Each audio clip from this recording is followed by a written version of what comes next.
बिस्मिल्लाहिर्रहमानिर्रहीम। अस्सलाम वालेकुम। आपका दोस्त सलमान हैदर। दुआ है परवरदिगार से कि उसने आपको और आपके अहल खाना को अपनी हिफ्ज़ व अमान में रखा हुआ। परवेज़ इलाही ने ना जेल में बैठ के अगर मैं ये कहूँ कि इमरान खान साहब की गेम बना दिया तो गलत नहीं होगा। अब उसकी डिटेल क्या है डेफिनेटली मैं आगे जाके बताऊँगा। सब कुछ जो मामला है ना वो मोनस इलाही के ऊपर आके बात ठहर गई है और मोनस इलाही ने एक बहुत बड़ा सरप्राइज़ दिया जी और सब चीज़ें उन्हीं के ऊपर हैं, पूरे ख़ानदान के लिए उनके साथ हैं।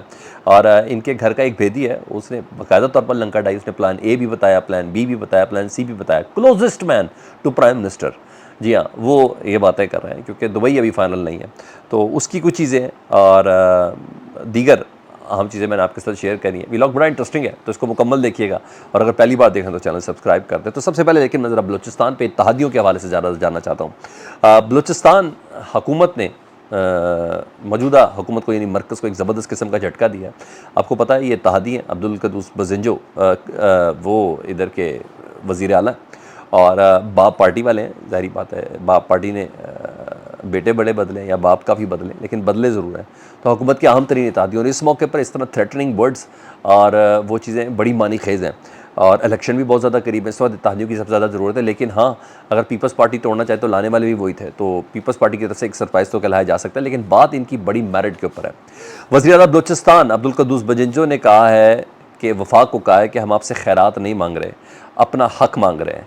NFC अवार्ड हमारा हक है क्योंकि आपको पता है ना NFC अवार्ड 17वीं तरमीम के तहत ना वफाक सूबों को बजट देता है और बजट उसके अंदर सूबे खुद मुख्तार होते हैं, अपने तरक्याती बजट को वो खुद ही तफवीज़ करते हैं और सूबों ने उस पर बजट भी अपना बनाना होता है और ख़ुद मुख्तार होते हैं और हर चीज़ उन्हीं की होती है। तो वज़ीर आला ये कह रहे हैं कि फ़ौरी तौर पर नया कौमी मालियाती कमीशन यानी NFC अवार्ड लाया जाए और बलूचिस्तान के साथ वादा वफ़ा ना करने की रवायत वफाक ने बरकरार रखी है। बलूचिस्तान के साथ वादा वफ़ा ना करने की रवायत वफाक ने बरकरार रखी है, यानी अपनी ही हुकूमत के अपने ही इत्तेहादी वो शहबाज शरीफ साहब और वफाकी काबीना को वो ये कह रहे हैं। अच्छा जी और सुने उन्हें कहा 30 जून से लेकर अब तक पाकिस्तान पेट्रोलियम लिमिटेड PPL के वाजबात भी नहीं मिले और ना ही NFC का शेयर हमें मिला है और मैं बता दूं कि खैरात नहीं अपना हक मांग रहे हैं, हमें दीवार से ना लगाया जाए और ना ही सख्त रद्द अमल पर मजबूर किया जाए। ये वज़ीर आला बलूचिस्तान कह रहे हैं। अच्छा मैं आपको थोड़ी सी बैकग्राउंड भी बताता हूँ। यानी इत्तेहाद इनका इस नहज पर आ चुका है और इनकी हालत यह है कि वफाक NFC अवार्ड देने की पोजीशन पे भी नहीं है और नाकामी की मेरा ख्याल है इससे बड़ा कोई सबूत होगा नहीं। तनख्वाहें पहले ही नहीं थी, मैंने आपको बताया फ़ॉरेन ऑफिस दुनिया के अंदर जहाँ सफारतखाने उनके बेशतर लोगों को तनख्वाहें भी नहीं मिल रही काफ़ी अर्से से, लेकिन बहरहाल कुछ मिली भी हैं। तो बिलावल साहब ने भी अभी थोड़ी आवाज़ बुलंद की थी कि हमारे सैलाब वालों का हिस्सा नहीं दिया, ये नहीं दिया, वो नहीं दिया। फ़ौरन एक अदर चेक लिया और वो बिल्कुल खामोश हो गए और अब वो कह रहे हैं कि पाकिस्तान की तारीख में मैंने इससे ज़बरदस्त किस्म का वज़ीर आज़म ही नहीं देखा, इस तरीके से काम करते वाला बंदा भी नहीं देखा। तो ज़रा चेक किसी को भी दे दिया जाए। तो मेरा ख्याल है बज़िंजो साहब भी ना किसी चेक के लिए थोड़ा सा पर तोल रहे हैं, लेकिन बहरहाल इस मौके पर ज़ाहिर बात है बड़ी फ्रेजाइल पोजीशन है हुकूमत की और अगर वाकई NFC अवार्ड नहीं दे तो मेरे ख्याल है डिफ़ॉल्ट होने की इससे बड़ी वजह भी कोई नहीं बता सकती, इससे बड़ा कुछ सबूत भी सामने नहीं आ सकता। रही बात बिलावल भुट्टो की मैं बात करें तो बिलावल भुट्टो तो वज़ीर ख़ारजा, आपको पता है जब से वज़ीर ख़ारजा बने पाकिस्तान कभी कभी दौरे पर आते हैं और वो अपनी एक लॉबिंग कर रहे हैं और चलें ठीक है करते रहें और बिलावल साहब ठीक है दौरे करें, वज़ीर ख़ारजा भी है, MNA भी हैं, लेकिन ये जो साथ साथ अपनी फैमिली और ख़ानदान के दीगर अफराद को मैनेज करना है ना, उनको ओबलाइज करना, ये बड़ा मज़ेदार चीज़ है और बल्कि लॉन्चिंग हो रही है। और वैसे भी जरदारी साहब कह चुके हैं हमारा अगला जो जानशीन होगा ना बिलावल के बाद तो ये आसफ़ा भुट्टो ही होंगी। तो वो अभी जापान गए हैं बिलावल साहब, वहाँ आसफ़ा भुट्टो को अपने साथ लेके गए हैं और यानी उनकी भी लॉन्चिंग प्रॉपर वे में हो रही है। इससे पहले तकरीरों वगैरह में तो वो मौजूद होती भी थी बिलावल साहब के साथ, लेकिन सोशल मीडिया पे बहुत ज़्यादा डिस्कस हो रहा है बिलावल साहब की ये चीज़। तो यहाँ तो ये चीज़ होगी। दूसरा मैं ज़रा घर के भेदी वाली बात करूँ, फिर मैं आपको वो नामालूम शख्सियत की बात करूँगा जो कैंप जेल में मिलने के लिए गई है। घर के भेदी हुए कहेंगे जी वज़ीर आज़म टास्क फोर्स के सरबराह रमेश कुमार, पाकिस्तान तहरीक साहब के भगोड़े हैं, उनको छोड़ने के बाद ही इमरान खान साहब की हुकूमत गई थी, उनमें से एक है। तो रमेश कुमार साहब उन्होंने काफ़ी राजों से पर्दा हटाया, बल्कि इंकशाफात किए, बड़े ख़तरनाक इंकशाफात किए और अंदाज़ा हो रहा है उनके इंकशाफात से कि असल सेलेक्टेड कौन है और ये सिलेक्टेड हो कहाँ रही है। रमेश कुमार साहब कहते हैं कि इस वक्त प्लान A, B और C चल रहा है, प्लान A, B और C चल रहा है। A प्लान में है इंतखाबात, उस पर बात हो रही है। इंतखाबात मैंने आपको बताया ना एक सर्टन लेवल तक इंजीनियर्ड इंतखाबात होंगे और ताकि पूरे मुल्क में तो इंजीनियर नहीं हो सकते ना, एक सर्टन लेवल तक होंगे। उस लेवल तक भी तो आने के लिए कुछ चाहिए ना कि भाई 18-20 का फ़र्क हो जाए, 15-20 का फ़र्क हो जाए, या मेयर कराची वाला इंतखाब ना हो ना, तो इंजीनियर्ड करने के लिए, चीज़ों को कॉम्प्रोमाइज़ करने के लिए एक लेवल होता है। इस वक्त वो प्लान ए पे तो एक पे काम हो ही रहा है कि भाई थोड़ी सी अपनी भी गुंजाइश बना दे। क्या बताएगा नून लीग, क्या बताएगी पीपल्स पार्टी, क्या है क्या इनके पास देने के लिए? तो वो प्लान ए तो वो है। रमेश कुमार साहब कह रहे हैं एक तो प्लान ये है, दूसरा है प्लान बी जिसमें नो इलेक्शन, कोई इलेक्शन नहीं, मतलब पंजाब तर्ज की हुकूमत, जिस तरह असल में पीपल्स पार्टी की हुकूमत है लेकिन सामने निगरान हुकूमत है मोहसिन नकवी साहब की शक्ल में। तो कहते हैं इसी तरह का एक प्लान भी मरकज़ में भी, या तो इनको एक्सटेंशन दे दी जाएगी 1 साल की, या एक निगरान सेटअप है, चल रहा है तो चलता ही रहे, किसी ने कोई कदगन भी नहीं लगाई भी। मुझे बता दें कोई नोटिफिकेशन सुप्रीम कोर्ट की तरफ से आया हो, कोई कौमी असम्बली की काबीना ने कोई मंजूरी दी हो, कोई तरफ से इलेक्शन कमीशन ने कोई नोटिफिकेशन जारी कि भाई कैरी ऑन जट्टा, चलते रहो मोहसिन नकवी साहब?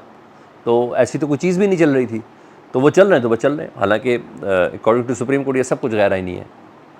ये इनके पास वो कैपेसिटी नहीं है कि ये हुकूमत को इतना अर्सा कंटिन्यू कर सके। तो कह रहे हैं प्लान बी ये है।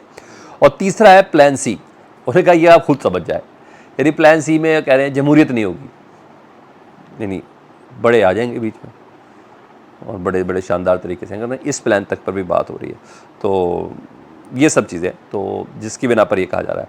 पीटीआई के हवाले से उन्होंने इतना ज़रूर कहा कि किसी भी सियासी जमात को गैर फ़ाल तो किया जा सकता है मगर ख़त्म नहीं कर सकते, क्योंकि उसने फिर उभर के आना होता है, ये भी उभर के आएगी। और नून लीग ने माजी से नहीं सीखा। ये मैं आपको इतनी बड़ी बात बता रहा हूँ, ये वज़ीर-ए-आज़म टास्क फोर्स के सरबराह हैं रमेश कुमार साहब जो कह रहे हैं।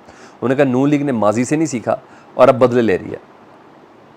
आज जो अपने वो कल पराए हो जाएंगे, ये कह रहे हैं। अब हम उस आम डेवलपमेंट की तरफ, इमरान खान साहब के लिए खैर हौसला अफजा है, परवेज़ इलाही को ये तोड़ नहीं पा रहे और ख़ानदान भी सारा लग गया है। चौधरी शुजात ने 1 महीने में दूसरी मुलाकात कर ली है जी। उनकी मुलाकात में बंदे कौन कौन थे वो भी आपको बताता हूँ। और ये 1 माह में दूसरी मुलाकात है और कोई शक नहीं परवेज़ इलाही साहब अपने रिकॉर्ड से बहुत हटकर काम कर रहे हैं। हमेशा वो चढ़ता सूरज देख लेते थे कि एस्टेब्लिशमेंट किस तरफ जा रही तो उसी तरफ रखते थे। इस बारी परवेज़ इलाही साहब इस तरफ नहीं सोच रहे हैं और पता नहीं क्या देख लिया उन्होंने इमरान खान के अंदर। मुझे नहीं समझ आ रही कि ये लोग इतने नज़रियाती और इतने इनकलाबी हो गए, लेकिन बहरहाल यार अप्रिशिएट तो मुझे करना पड़ेगा। असद उमर से तो बेहतर ही निकले, मुझे अली जैदी से तो बेहतर ही निकले, और किन किन के नाम लूँ, उन लोगों से तो बेहतर ही निकले। तो बहरहाल कैंप जेल में उनकी मुलाकात हुई। चौधरी शुजात, चौधरी सालिक और चौधरी वजाद, ये तीनों उनसे मिलने के लिए आए थे जी। मिले हैं और कहा जा रहा है कि अहम तरीन शख्सियत भी मौजूद थी। अब मुझे ये नहीं मालूम, ये नहीं बताया कि वो शख्सियत कौन थी, लेकिन वो शख्सियत सियासी थी या गैर सियासी थी, मुझे इस बात का नहीं पता। कहा जा रहा है लेकिन वो अहम तरीन शख्सियत उधर मौजूद थी। और ये उसके बाद इनका मेडिकल सर्टिफिकेट भी करवाया गया। और जो खबरें पता चली हैं वो ये पता चली कि उनको कहा कि ख़ानदान को भी ज्वाइन कर लें आप दोबारा से और काफ लीग भी ज्वाइन कर लें। तो परवेज़ इलाही साहब ने कहा नहीं, अब नहीं, जो तकलीफ़ें मैंने सहनी थी वो मैंने सह ली, अब ऐसा नहीं होगा, जो मैंने काटने थी वो मैं काट चुका हूँ। हाँ, मेरी सियासत का फ़ैसला मोनस इलाही करेगा। स्पेन में बैठ के मोनस इलाही मेरी सियासत का फ़ैसला करेगा कि मुझे क्या करना है। और जो ख़बरें चली उसके मुताबिक ये है कि अभी एक और मीटिंग मुतवक्के है, शायद अगले 2-4 रोज़ में कोई तीसरी मीटिंग भी हो जाए कि ये परवेज़ इलाही साहब का कोई पैगाम लेके। और वो जो मैंने बोला कि एक अहम तरीन शख्सियत, ये नहीं मालूम वो सियासी थी या गैर सियासी, वो भी उनके साथ मौजूद थी। तो देखें वो किस पैराए के ऊपर बात लेके चलते। लेकिन बहरहाल कल से हैपनिंग डे शुरू हो चुका है जी और पाकिस्तान की सियासत फुल फ्लैज खुल के सामने आएगी। पता चलेगा किसने कितनी तैयारी की है और दुबई मुलाकातों के समरात भी पता चल रहे हैं, दुबई प्लान्स के भी समरात पता चल रहे हैं। हाँ, नवाज शरीफ साहब का स्टे पक्का हो गया और ज़्यादा एक्सटेंड किया नहीं गया, कराया गया कि सर अभी आपने नहीं जाना। ऐसे थोड़ी वज़ारत उज़्मा मिल जाती है, अभी और चीज़ें भी आपने डिसाइड करनी है। जिन्होंने इमरान खान की हुकूमत गिराने में बड़ा किरदार अदा किया उनको भी ज़रा थोड़ा कन्विंस करें, उनको भी साथ लेके चलना है। सोलो फ्लाइट नहीं चलेगी। अपना बहुत ख्याल रखें। अल्लाहुम्मा सल्ली अला मुहम्मद व आले मुहम्मद।